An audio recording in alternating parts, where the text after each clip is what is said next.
Salam, jumpa kembali di dalam renungan pagi Embun Surgawi keluarga Immanuel Baptist Church. Bapak Ibu, sebelum kita menerima firman Tuhan, mari kita terlebih dahulu berdoa. Terpujilah namamu Tuhan Yesus Kristus, Juru Selamat kami yang hidup. Kami sungguh bersyukur telah menikmati kasih anugerah-Mu, di mana kami telah dimerdekakan dari segala hal-hal yang jahat.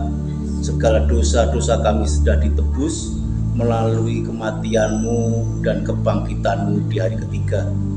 Kami sungguh bersukacita punya Allah yang hidup, punya Yesus Kristus yang penuh kuasa dan kasih, dan telah mengutus Roh Kudus untuk tinggal tetap di hati kami orang-orang percaya. Firman-Mu akan menjadi kekuatan kami, dan di dalam nama Yesus Kristus kami beroleh hikmat yang daripada Tuhan. Haleluya, amin. Pagi hari ini saya mengambil tema yaitu faedah hikmat untuk keimanan. Ya, faedah hikmat untuk keimanan dari Amsal pasal 2 ayat 1 sampai 12 Bapak Saudara. Tetapi saya tidak akan bacakan semua, dan dalam penggalian saya, dalam pembelajaran saya menemukan faedah di dalam belajar firman Tuhan, di mana Lembaga Alkitab memberi judul Amsal pasal 2 itu adalah faedah daripada menuntut hikmat. Artinya hikmat itu harus dipelajari, harus didalami, harus dipahami dan dimengerti. Sehingga saya meyakini bahwa hikmat dari Allah itu berfaedah di dalam keimanan kita. Dan kebenaran yang pertama yang saya temukan Bapak Saudara adalah mendengar nasihat orang berhikmat itu berfaedah dari ayat 1 sampai 5, di mana kita menemukan pengertian takut akan Tuhan, di mana kita mendapatkan pengenalan dari Allah.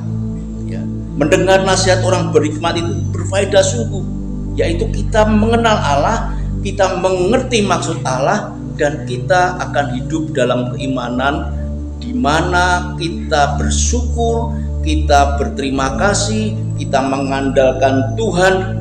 Artinya bukan kita lagi, tetapi hidup baru kita lah, hidup yang diciptakan sebagai manusia baru itulah kita menghidupi hikmat, sehingga iman kita bisa mempermuliakan Tuhan, karena kita mengerti akan Tuhan, mengenali akan Tuhan, dan takut akan Tuhan Bapak Saudara. Nah, di ayat berikutnya, di ayat 6 dan 7, saya menemukan kalimat emasnya, ya, mengerjakan sungguh-sungguh hikmat, maka iman kuat. Ya, di ayat 6 dan 7 saya bacakan buat Bapak Saudara. Karena Tuhanlah yang memberikan hikmat, dari mulutnya datang pengetahuan dan kepandaian. Ia menyediakan pertolongan bagi orang jujur, menjadi perisai bagi orang yang tidak bercela lakunya. Orang yang mengerjakan sungguh-sungguh hikmat, maka imannya kuat, berfaedah bagi kehidupannya dan dampaknya Bapak Saudara. Dari Tuhanlah kita memiliki pengetahuan dan kepandaian. Kita menerima pertolongan dari Tuhan karena kita takut Tuhan, yaitu hidupnya jujur. Dan Tuhan akan memberikan perisainya bagi orang-orang yang tidak bercela, yang sungguh mengandalkan Tuhan. Kita beroleh perlindungan, yaitu perisai Tuhan. Saya yakin Bapak Saudara, ketika kita mau sungguh-sungguh dengan Tuhan, iman kita bersandar dengan Tuhan secara kuat, hikmat itu membawa faedah. Yang ketiga Bapak Saudara, mengingat hikmat meluputkan dari hal-hal yang jahat. Ya, mengingat hal hikmat itu faedahnya kita diluputkan dari hal-hal yang jahat. Di ayat 12 sampai 9 Bapak Ibu Saudara. Ya, ketika kita benar-benar mengimani faedah hikmat itu, ternyata dampaknya kita dijauhkan dari hal-hal yang jahat. Kita dilepaskan dari jalan jahat. Kita tidak mengalami ketakutan, cara-cara yang tak baik dari orang-orang yang ingin menjatuhkan kita diluputkan.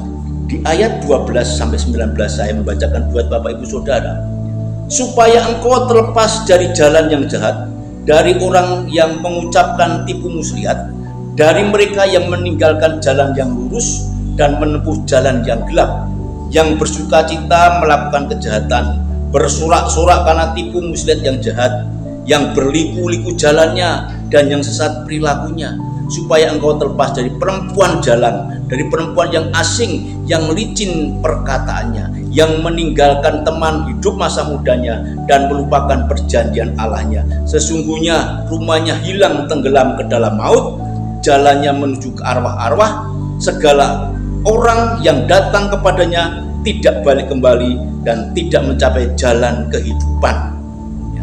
Ayat ini menekankan bahwa hal-hal yang begitu memberatkan, tekanan bagi orang-orang percaya, karena kita beroleh hikmat dan menjadi buah keimanan kita dijauhkan dari hal-hal yang tidak baik, kita dapat perlindungan perisai Tuhan. Ternyata Tuhan benar-benar menjaga perlindungan hidup kita. Dari segala aspek kita dijauhkan dari hal-hal yang jahat. Oleh karena itu Bapak Saudara, ketika kita sudah meresponi anugerah yang Tuhan berikan lewat pengampunan dosa, dan kita percaya di hadapan orang lain, di hadapan sesama, bahwa kita sudah dimerdekakan oleh dosa-dosa lewat Yesus Kristus yang mati di kayu salib.